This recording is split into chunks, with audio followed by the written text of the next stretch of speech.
Hey everybody, let's talk about the beautiful goddess Venus today, who is in some really, really powerful and interesting alignments. And the reason that it's so important right now is because she's right at the end of Taurus and she's forming a conjunction to Uranus. She's passed over the Pleiades. She's passed over Medusa, where the fixed star Algol sits, and all these incredible portals have very important messages for us right now. I've been meaning to do this video the last couple of days, and my whole building has been out of Wi-Fi. So that's life, right? Things happen. Goes to show you, though, how much we do rely on this technology, just to do the things we need to do. It was very, very frustrating. Anyway, here we are. Venus is still within the vicinity of the Pleiades, Algol, Uranus, and right at the end of Taurus. So all this is still in play right now, and really will be for the next several days anyway. And the thing is that nothing changes overnight anyway. So even though these portals have been active, let's say for the last few days and right now and for the next few days, then we could look at it in the context of, well, this passage, for a week or so can be a catalyst for certain themes and stories that are appearing in our life right now. And I want to read you two quotes. And one is, "You are not an energy source for people who refuse to do their inner work." Just let that sink in. It's a very, very powerful statement. And the other one that I wish to share with you is, "What we fear most holds our sacred power." Now, these two quotes are very important in the context of discussing Venus today and the energies that she's aligning up with. Now, do not assume that because we are talking about Venus and the divine feminine, the dark feminine, the light feminine, that excludes men and that it is only for women. These portals, these energies speak to the feminine within that exist in every single person, regardless of our gender. So that's very important to understand. I'm going to read a few things just to remind us of the story of Medusa, the Gorgon Medusa, as she is such a complex and rich archetypal figure in the layers and stories of the divine feminine, the dark feminine, the light feminine, again, that exist in all of us, regardless of gender. And basically how that is showing up right now and what that might mean for us right now, particularly because she is conjunct Uranus while Uranus is right at the end of Taurus. And there will be one more passage like this, just one more, in April of 2026, because Uranus is going to ingress into Gemini very, very soon.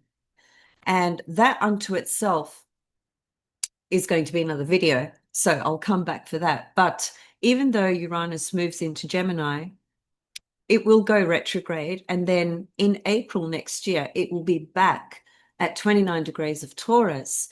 And Venus will line up again with Uranus at 29 degrees of Taurus. So there's something, very powerful that we are really contending with at the moment, that we are perhaps completing and finishing in our life. And it may feel pretty intense because when you're talking about the Gorgon Medusa and when you're talking about the Pleiades, which have many different layers and perspectives depending on which window you look through, and Venus with Uranus, there's, this energy is very, very intense. So you may be feeling repeating themes coming up in your life right now that speak to this component within yourself that merely has to do with the sword of Pallas Athena, okay, who, yes, Perseus used that to slay the Gorgon Medusa, right? But I think there's a lot of different perspectives on that, and it's often viewed in a very dark way with the star Algol there, because traditionally Algol is said to be, a demon star, right? It's said to be an unlucky star and so forth. But that is a very limited way of looking at these feminine portals and what they really point to. And that's what I hope to unpack and help you understand better today, hopefully, so that you can use these portals and this knowledge, wisdom actually, rather, in a way that can serve you and help you with the matters that you may be facing, particularly because I think these portals are really taking us through themes, reoccurring patterns and themes that we still have not cut through with the sword of truth. Pallas Athena's sword, which is what Perseus used to slay Medusa, is merely slaying the BS, if I can say it like that. It's slaying the falsehood, the illusions, and the distortions of the dark feminine, because the dark feminine is so extraordinary, so powerful, and through the ego and the personality, it gets distorted and projected and understood in a way that's not necessarily accurate. It gets perceived in a way that it's evil, it's dangerous, it's not good, and so on and so forth. But this is all about our own stuff. This is not about anybody else, although it will take other stories and characters and themes and people showing up in our life in very specific circumstances. That could be on a personal level, that could be on a creative level, on a collaborative level, on numerous levels, where we are not using the wisdom of the goddess Pallas Athena and her sword, which is the sword of truth. It slays um, the nonsense that the ego and the personality projects. That's basically it in a nutshell, but we will unpack it a little bit further as I go on. So let me just share my screen and just show you some charts in order to get some visuals happening. First, let me just show you the Babylonian chart. Okay, so I might just increase my view just a little bit. So this chart is actually for today, July the 4th, and a happy 4th of July for those of you in the US. I know that's a very big celebration for your country and for you guys. I can't say I relate to it because I'm not from there, but I do appreciate that it's a big holiday. So happy 4th of July to all of you. And look at what's happening on the 4th of July. You've got Venus conjunct Uranus, basically lining up with the Pleiades, and Algol is just over there as well. So I know this chart can be very difficult to read, but if you just, well, perhaps I'll just grab a tool, just give me a moment, and I'll assist the visuals. So there's the star Algol. Okay, there's the seven sisters, the Pleiades, there's Uranus, and there's Venus. And this is the constellation Taurus. So they're all lining up in the constellation of Taurus, right? Um, well, Venus particularly and Uranus relative to the tropical zodiac. Okay. Now, let me see. Um,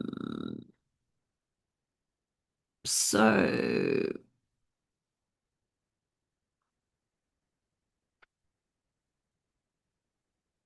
sorry, I'll just have to clear those lines because it gets in my way of actually seeing things.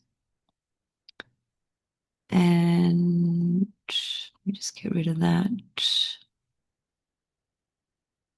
Okay, so I might just pop out of this chart. So just keep in mind that I said that, Venus and Uranus, very close to the Pleiades and Algol. They are two different portals, and they both have a dark and light feminine aspect to them. Okay, so just keep that in mind in the context of what I described a moment ago. So let's just go to 4th of July, which 4th of July will be tomorrow for you guys anyway, but you might see this tomorrow, which will be today for you, as it were. Okay, so there's Venus at 29 degrees of Taurus, and there's Uranus at 29 degrees of Taurus. Now, we know that the 29th degree is also called an anaretic degree, which means it's a degree of completion. Something is finishing, right?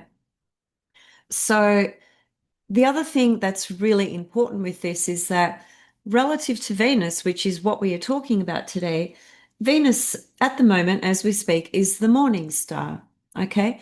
And the morning star, Venus, corresponds to the deity Pallas Athena. Pallas Athena is the goddess of wisdom. Okay. Born from her father's head, Zeus, her father was Zeus, the king of the gods, born from his head, fully armed and equipped, okay, with her headgear, her shield, her sword, and so on and so forth. So she is literally the goddess of wisdom. And when Venus's appearance in the morning sky, which is, and I got up this morning and I saw her actually, and I had a little moment with her, and it was freezing cold because it's peak winter here. But I just stood out there regardless. And like there was fog coming out of my mouth. And I'm looking at Venus, shining, sparkling like a diamond as she does as the morning star. And I had um, my little conversation with her. Uh, the reason it's important that Venus is a morning star at the moment relative to these alignments is because the Venus morning star corresponds to Pallas Athena, okay?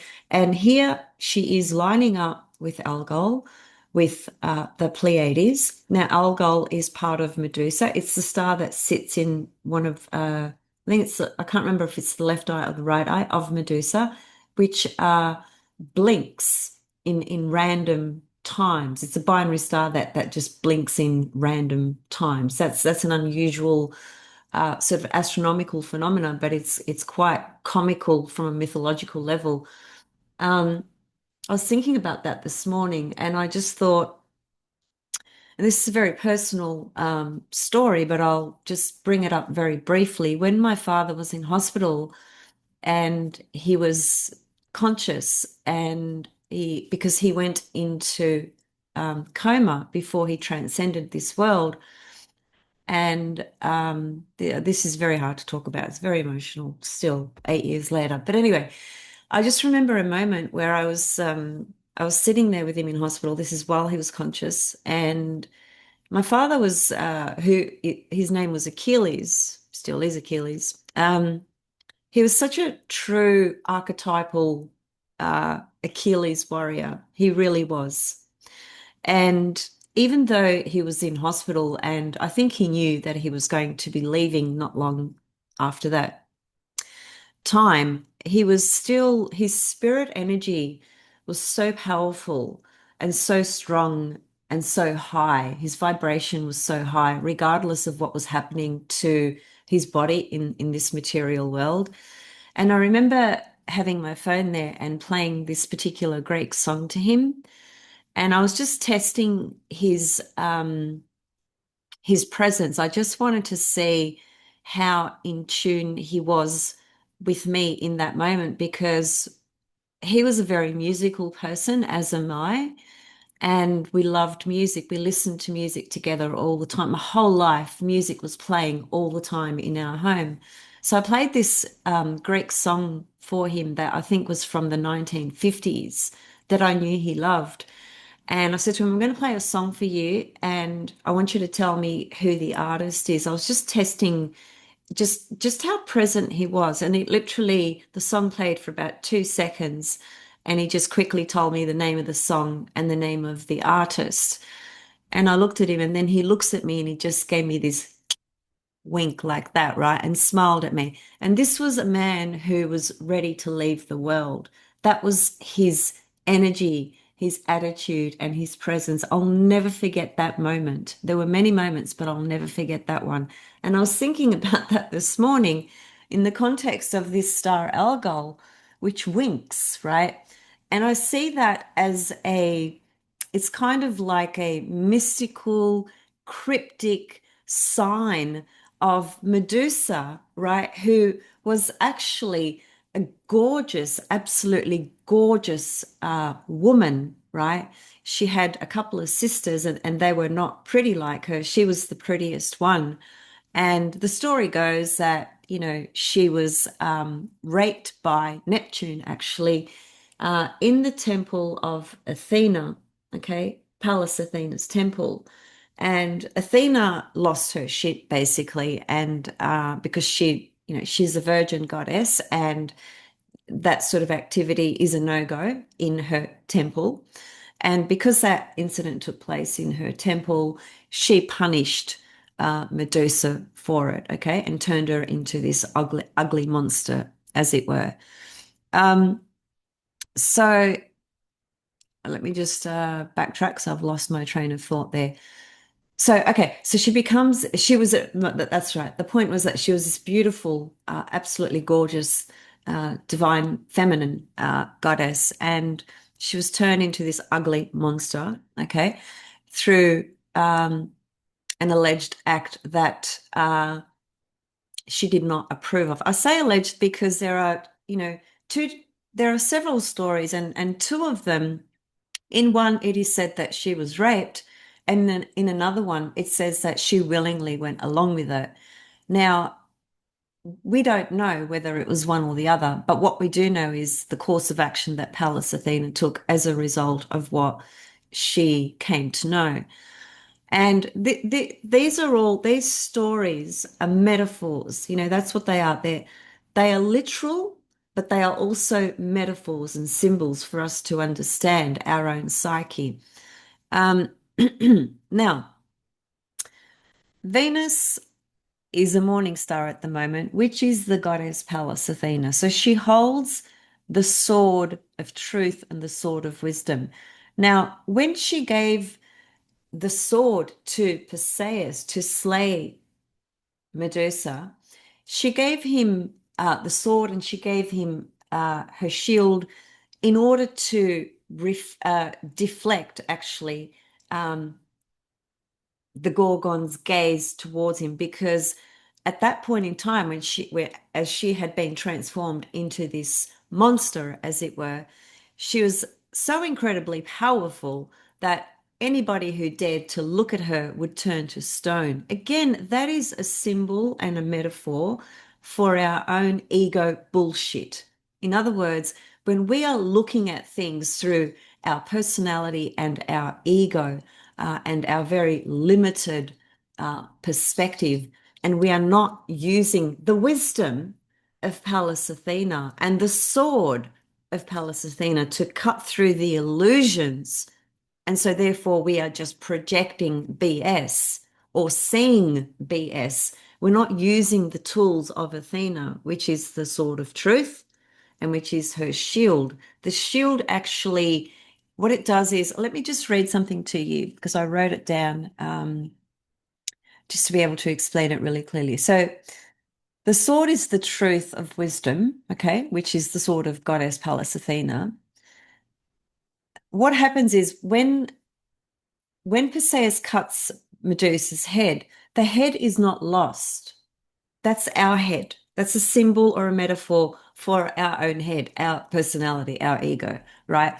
The head ends up becoming the shield, right? Because when he slays her head, that head ends up becoming a talisman on the shield that Pallas Athena holds, right?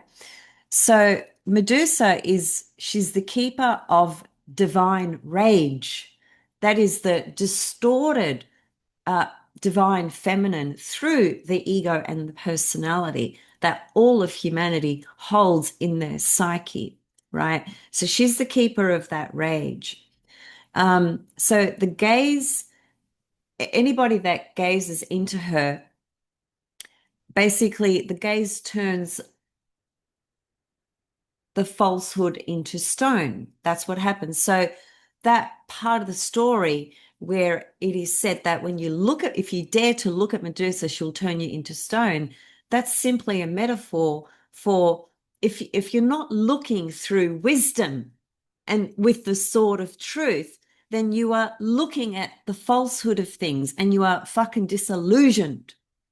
That's basically what this story is telling us, okay?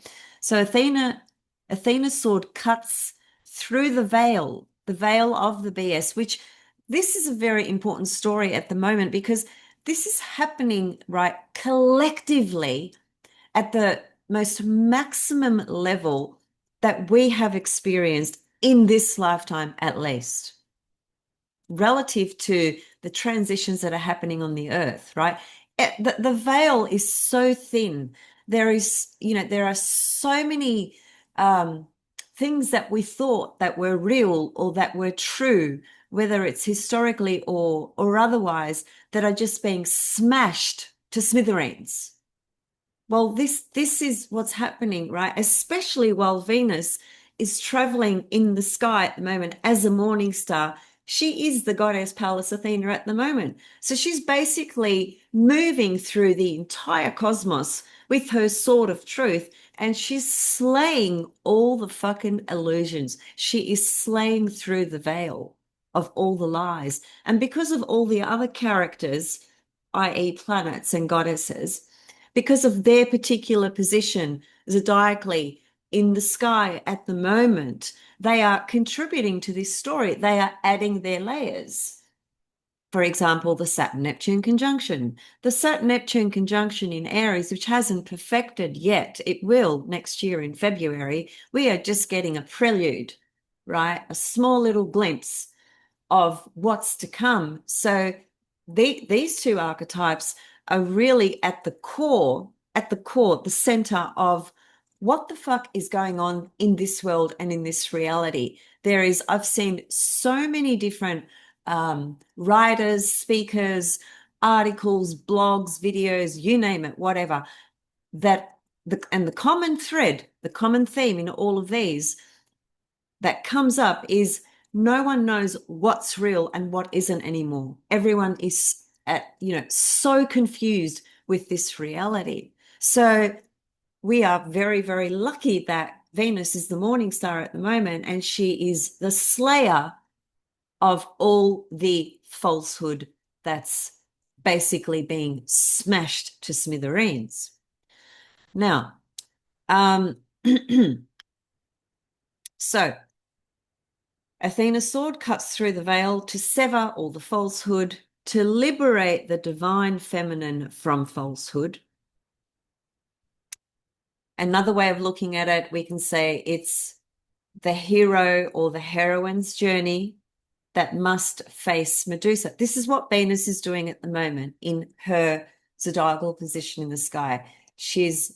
It's really complex and fascinating because she's facing Medusa because of where she is, okay?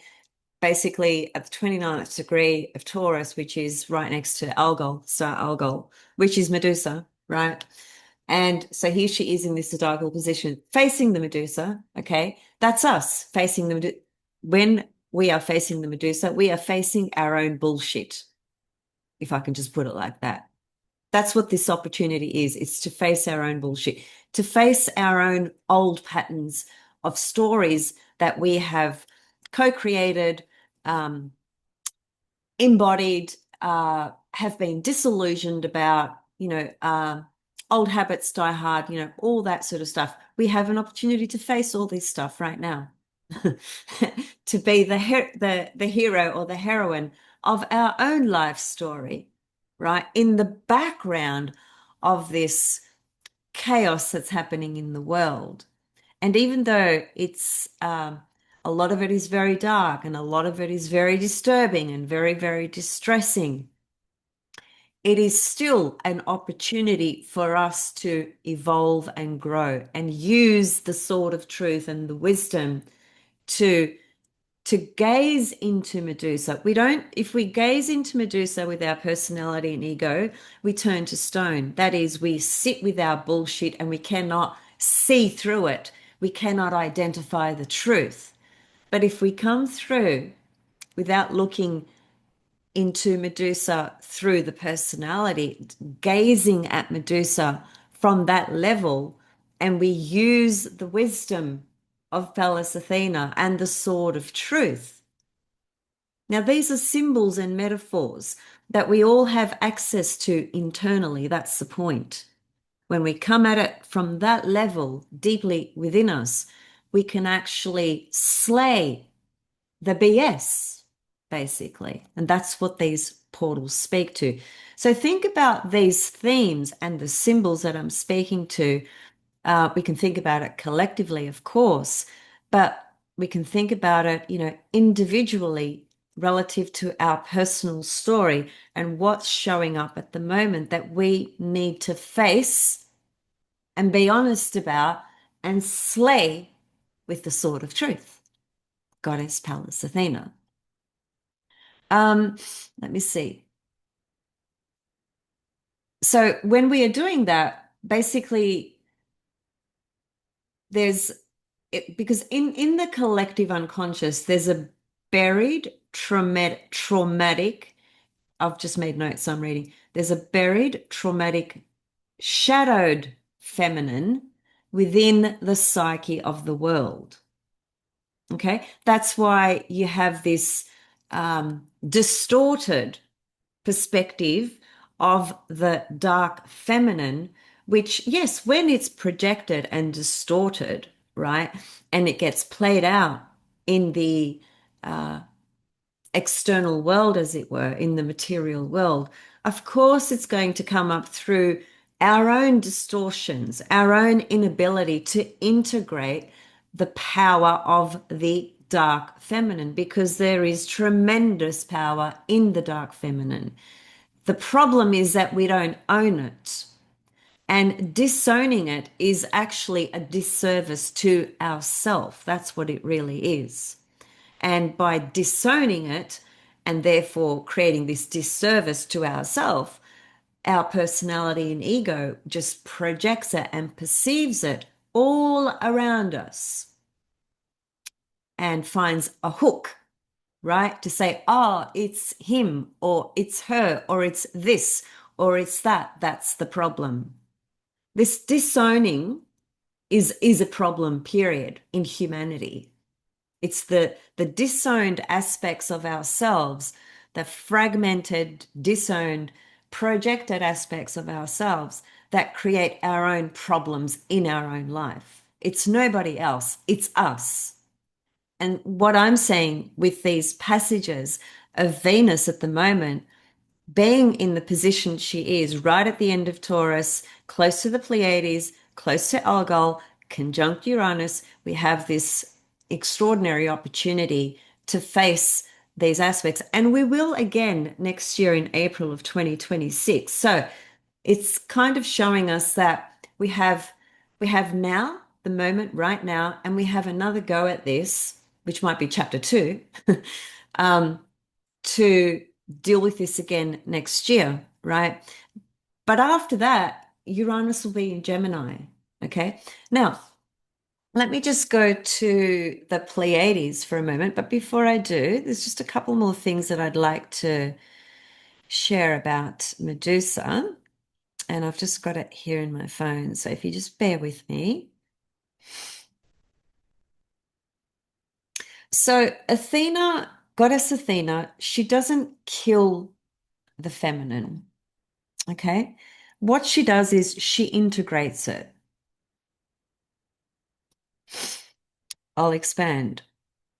Once Medusa has been slayed, her head is not destroyed, but given to Athena, who places it on her shield, on her breastplate. This is a very profound point. Can you understand that? The slaying does not kill the Medusa. It makes her even more powerful because she becomes this talisman on Athena's shield. Now, Athena, when Pallas Athena is alive in the sky, which is Venus as a morning star, she's got this Medusa, right? On her, like as a breastplate, right? On her shield, with the sword of truth. And she's cutting through everything. The power of that is It's ineffable. Words cannot reflect the power of this. This is the energy that's vibrating right now in the sky with Pallas Athena rising as a morning star every morning. So Athena wears the power of the dark feminine. She does not reject it. Can you understand the significance of that? Relative to what I was saying a moment ago with our disowned, fragmented, distorted components of our own dark feminine. Well, Athena did not disown any of it. She embodied it and integrated it. So she uses the power of the dark feminine, okay, to slay the falsehood of anything that appears. And that's what we have an opportunity to do right here, right now. Um, so she subdues the chaos, yes, but she also honors it, integrates it, and makes it her protection. She wields Medusa's power as part of her identity. This symbolizes a sacred union of rational wisdom and primal power. What an extraordinary thing.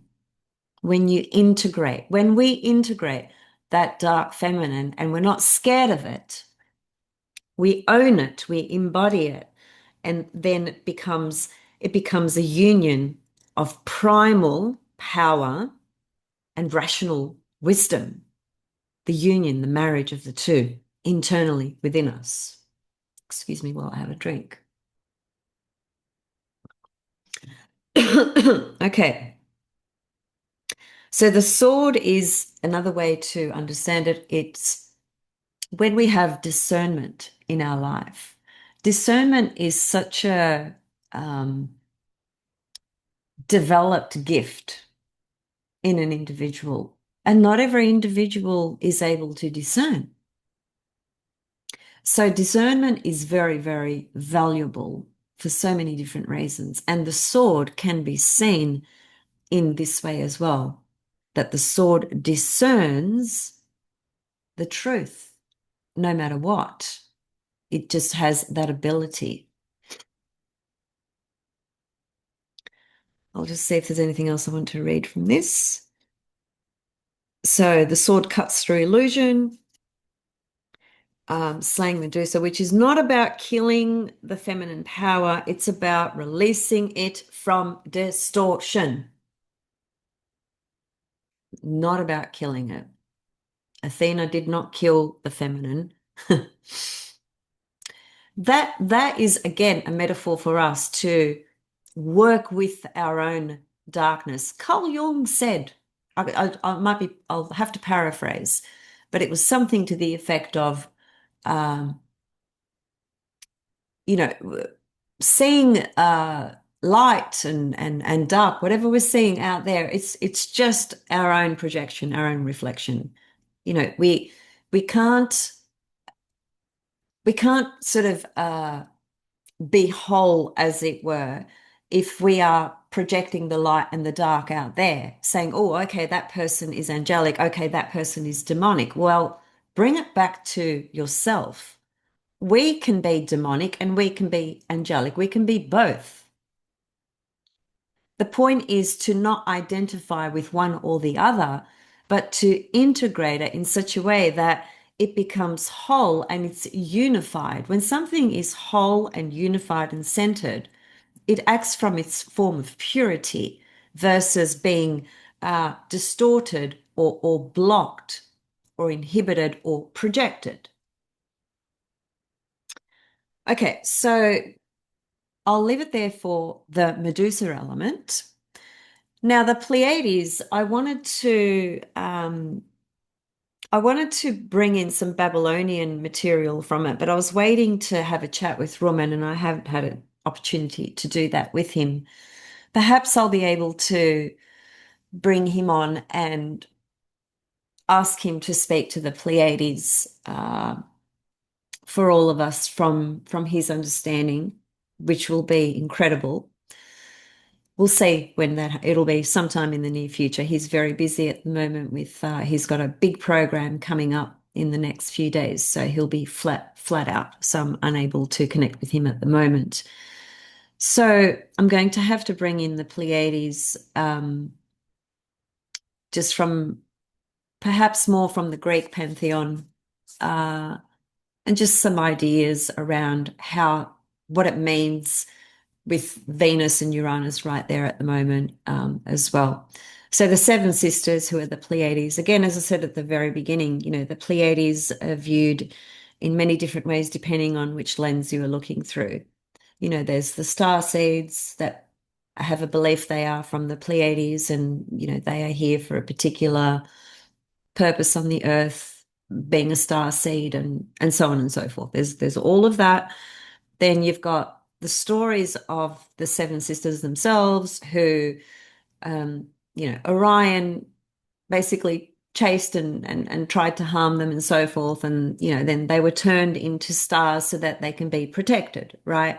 And so these seven sisters are goddesses, right? They all have names. They're different stars, right? They're a cluster of stars and they are hundreds and hundreds and hundreds and hundreds and hundreds of times brighter than our own sun. They are so bright. Anyway, there are certain times in the year, northern and southern hemisphere will be different, where they are, rising helically with the sun, so they're extremely bright, and there's all these astronomical phenomena related to them. Now, from an esoteric perspective, an occult perspective, let's say, which just means hidden, the seven sisters, they do connect to portals of magic, mysticism, the divine feminine, but they do have this dark side to them as well. And there's some writing in Babylonian myth that really covers that, but I want to wait for Ruman to explain that to us properly, because he can. So I just want to say this, that here's the takeaway, that probably the biggest takeaway from Venus being there with the Pleiades at the moment, and because she's the Venus morning star as well, because the Pleiades, these seven sisters, have all these magical abilities. The magical abilities can be used in a dark way. Now, when I say dark way, darkness is not wrong, inherently wrong or bad. But when darkness is tuned into from a place within us that, let's just say, comes from an evil place, or if that's stretching it too far in your own mind, let's just simplify it and say it from a place of selfishness, right, and personal greed and attainment, at the cost of hurting others deliberately to gain what you want, right? That's a little bit like saying, using black magic, as it were, right, in order to gain some type of control and power over something or someone. The Pleiades are very involved in that. So one can tune into that energy and work on that level. And when we do, it creates some type of disharmony, discord with our soul work, with the purity of our soul and the purity of the light, and even the purity of the darkness itself, that in its pure essence has tremendous power and needs to be integrated as opposed to distorted, projected, and used in a way to create harm towards others. So that's the other side here relative to the Pleiades. They do have this dark side that is a distortion, again, of the divine feminine, primarily from our own unconsciousness. And so if we step into that field and work on that level, we are creating a really huge dishonor to our soul. We may gain something temporarily on the earth plane, on the material plane, in this so-called reality, through the power of that channel, but it will be at the cost of your soul. And the quote that I love for that is one that comes from the Bible, which I may be paraphrasing slightly. It goes something like, what does it cost a man to gain and profit the whole world, but to lose his soul? Now, I am paraphrasing, but it does sound something like that. This is a similar thing, right? We can use the magic of the Seven Sisters, the dark side that they have, to do this work that is, I want to say, sinister and selfish, and about personal gain. There's no consideration there for soul, spirit, divine, essence, energy, caring, compassion for others. It's just about what I want and how I'm going to get it. It's that type of thing, right? Once we use it in that way, we do lose something at the cost of our soul, and that's what we need to remember. So the energy is very fertile in this field, in that whole stream, and we may be called in one way or another. And it, temptation is temptation, isn't it? Temptation is always there. Temptation always shows up in repeated patterns, in all sorts of things in our life. So the temptation shows up, and it's cloaked as something that's so irresistible, right? And the question that we need to ask ourselves in that moment is, if I give in to this temptation, at what cost am I, giving into this temptation? What is going to be the ultimate result and outcome? You know, Instead of thinking about the instant gratification that this temptation might bring to you, as it were, well, what is the cost subsequently? And if you are a person who thinks deeply, who is connected with your soul and spirit consciously, and who works in this way, you'll understand the answer. You won't even, it's a no-brainer. But on the other hand, I want to say that these temptations that show up, they can be so appealing, they can very easily draw us in.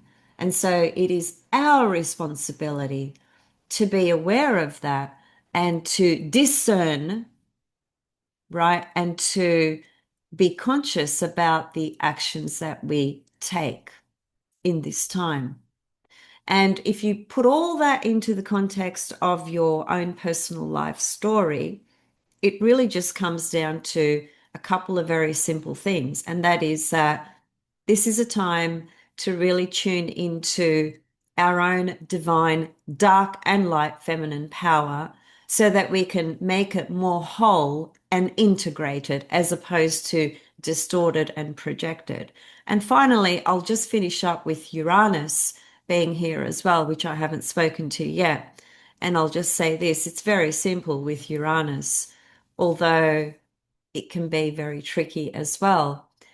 Uranus, again, it depends on which lens you are looking through, but Uranus ultimately is a deity or divinity of wisdom and truth, liberation, authenticity, and freedom.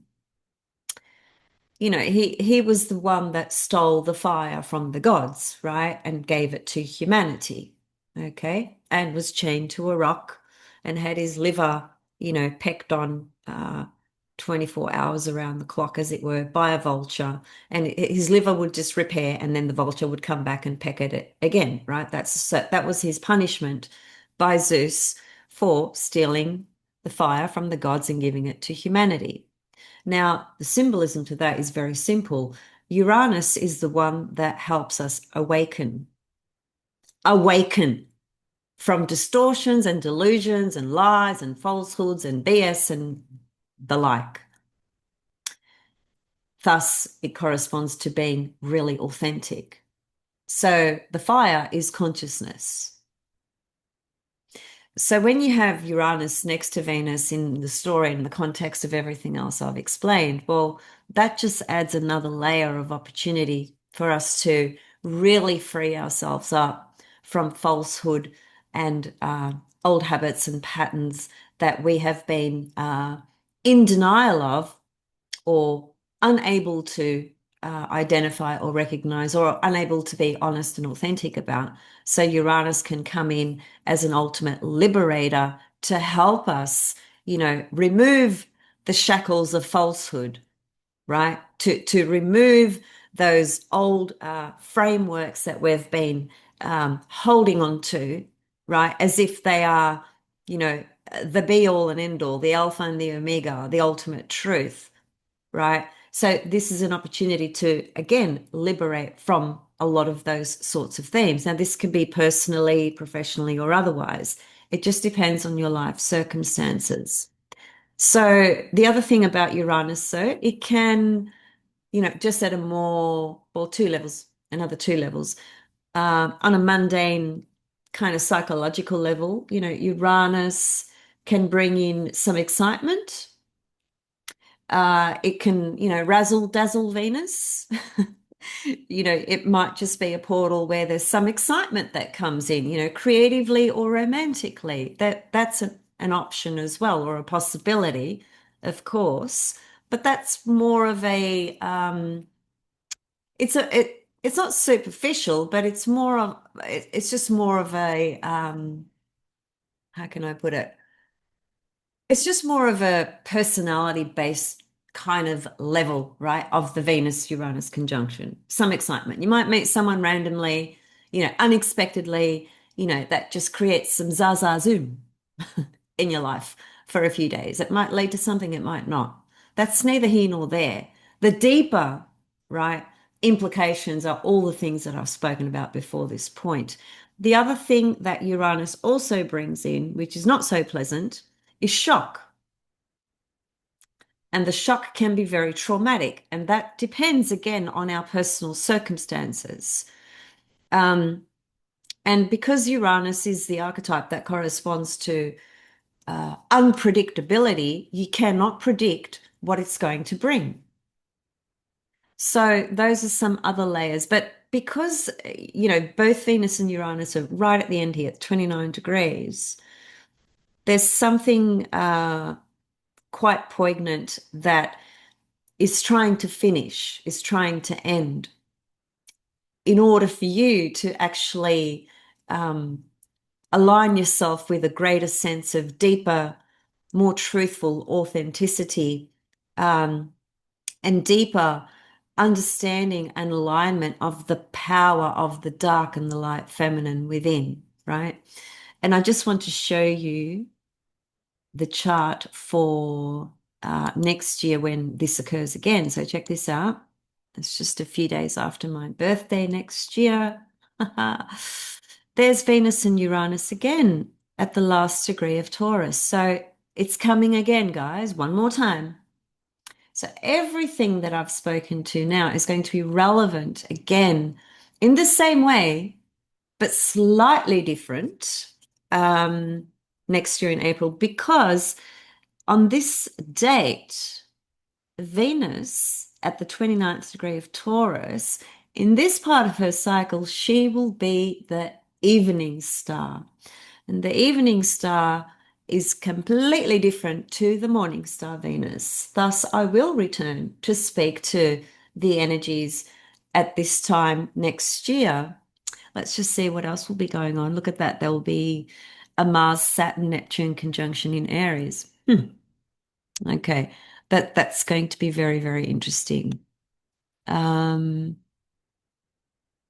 Okay, that's a while away, so clearly I'm not going to speak to that now, but I just wanted to show you that everything I've spoken about comes up again next year in April, but Venus will be an evening star, and that makes things quite different. Okay, so I hope that the unpacking of the, complexities and the depth and wisdom and beauty, right, of this dark and light feminine that when it is really understood with our wisdom, right, with the sword of truth and wisdom, it's not a mental left brain understanding. That's Gemini. Gemini is all the information that I gave you. But the depth of it, right? The inner knowing of it. Because when you embody and integrate something, you become one with it, right? You feel it. It's like your second skin, you're wearing it, you're owning it, you are in it. It's very different to seeing it out there in whichever way you may see it. Doesn't matter how you see it. Whichever way you're seeing it, it's all your own inner stuff anyway. So this is a glorious, glorious portal, particularly because Venus is the morning star at the moment. And the Venus morning star, well, let me just show you this as well. I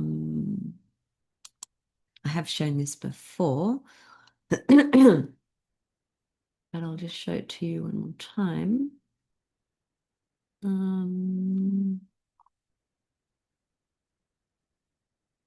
Okay, it's not that one. This one.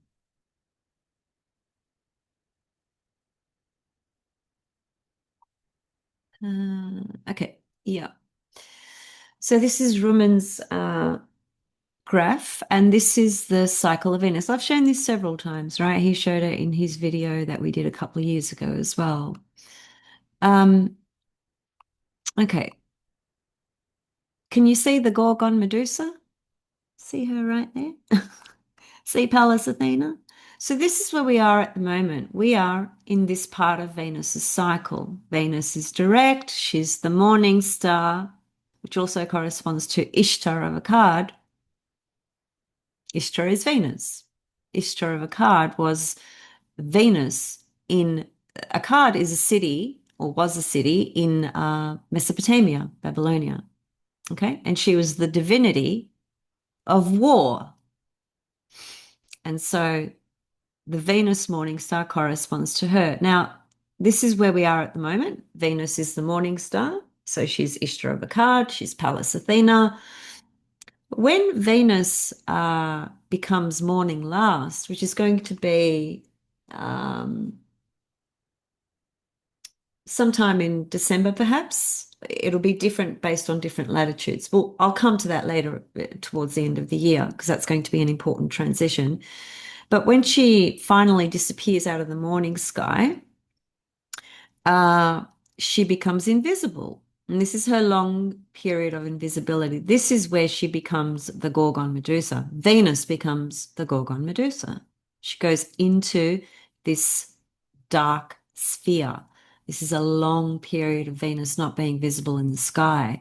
And she's actually she corresponds to all these divinities like Scorpio, the archetype of Scorpio, the Gorgon Medusa, Persephone, which is Persephone, Ishara, Ereshkigal. This is Venus in the underworld. So we're not there now. We are here with Pallas Athena in the morning sky, holding the sword of truth and discernment and the shield that basically reflects back to us the BS and the truth. You choose what you want to step into, in other words.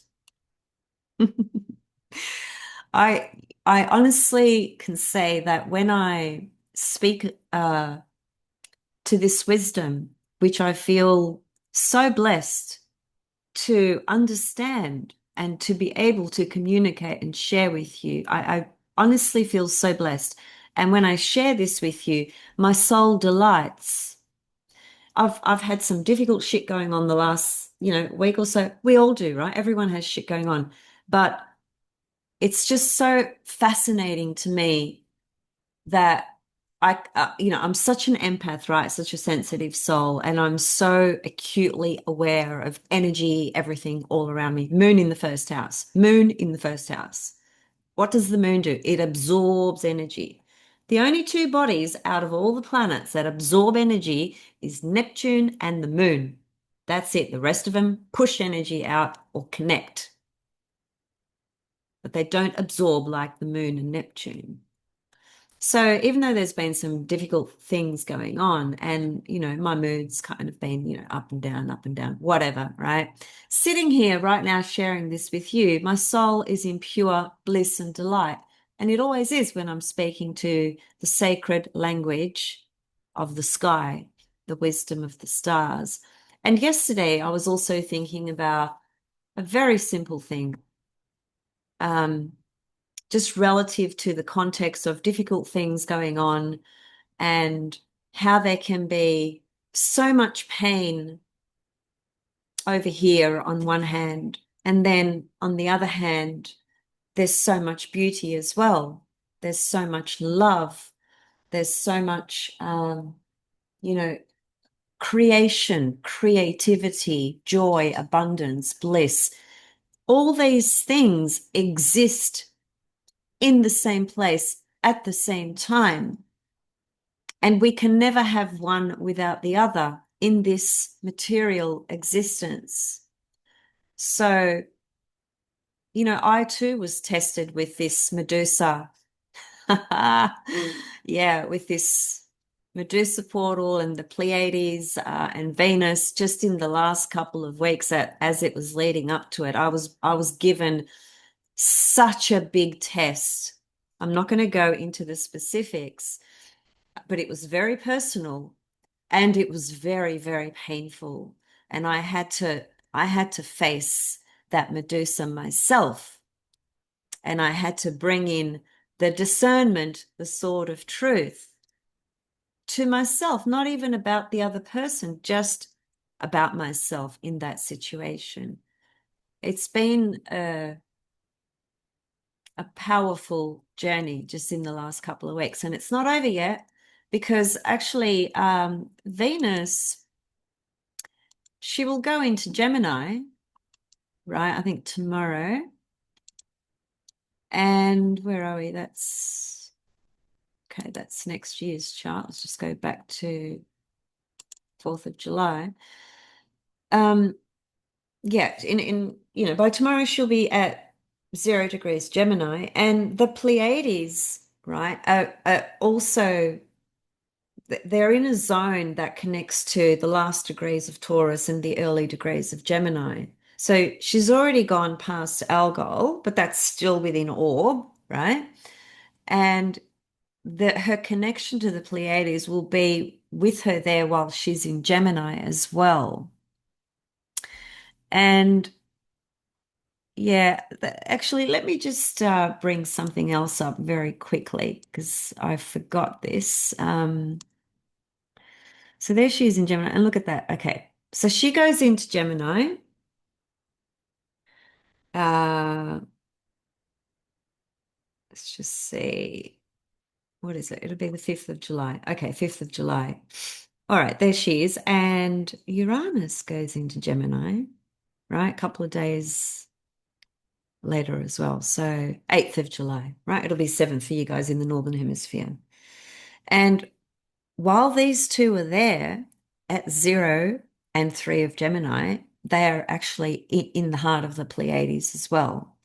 So the matters of the Pleiades that I spoke to, even though I spoke a lot more to Venus, Pallas, Athena, Medusa, just understand with Venus being at the end of Taurus, so she's finishing something there, Venus and Uranus at the end of Taurus, and then they both ingress into Gemini, form this conjunction.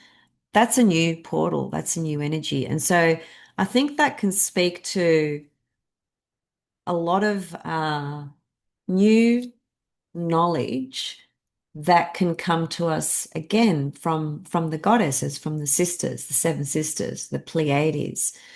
But Gemini, and I'm glad I remembered this. Gemini is one sign in the zodiac that has that tendency from that personality ego level to split everything up. It's just inherently made up in such a way. And it's connected to the sequence of the signs in the zodiac and their unfoldment and the qualities of the signs as well. For example, Gemini is the first air sign of the zodiac. The first air sign of the zodiac is it's like the small child that's just learning, right, about anything and everything. It doesn't have depth, right? It doesn't understand the bigger meaning to everything, but it is extremely curious about everything. Its opposite sign, Sagittarius, is where we find the meaning to the information, Gemini, that we've extracted from somewhere. So that Gemini component on that personality ego level can be very problematic because it is very much inclined to split things up, subsequently project things. And that's what we're going to have to really watch, right? When these two get into Gemini relative to the Pleiades, because if you tune into the Pleiades from that dark side, there can be this, very distinct split internally, right? Where you just project this the dark, right, distorted feminine onto something or someone, and so that you're hooked right in. You're hooked into it from that level. That will not serve the soul, not at the highest level. Absolutely not. So that's probably very important to keep in mind as well. However, the other thing to keep in mind is that the sign Gemini in esoteric astrology Venus is the ruler of Gemini in esoteric astrology. That's a very different system and classification of planets and signs. Some remain the same, but some change. Venus is one of them. Venus is the esoteric ruler of Gemini. So if we are coming at this from a more pure level in our heart, then we tune into the esoteric power of Venus ruling Gemini, which is basically about diffusing, right, and eliminating the split, which is actually in our own psyche, and we just project, right? Eliminating that and creating this unity, right? Because Gemini is brothers and sisters. And at a bigger scale, the brothers and sisters is all of humanity. So Venus ruling Gemini esoterically is showing us, because Venus is the goddess of love, right? So from an esoteric level, she wants humanity to unite, all brothers and sisters to unite with and through love. Now, these are big things, I know, right? But the option is there for us individually to tune into that vibration so that we can create more love on the planet, in our heart, in our life. And yes, be aware of everything that's going on, but stay aligned with with what can create unity and healing. Be aware of the other stuff, but align with the unity and the healing and the love. There's much more power in that. Most people don't realize that, but there is. And the dark feminine belongs there too, because the dark feminine in its purest form is super powerful. I'll leave it there and I'll see you guys soon. Reach out if you'd like to work on your chart with me.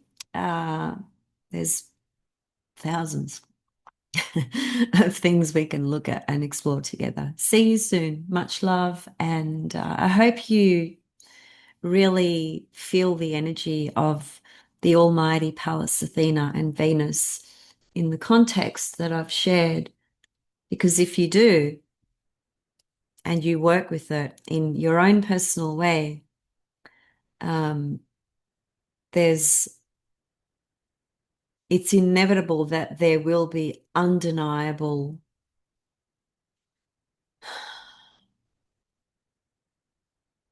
clearing and transformation that will happen for you. See you soon.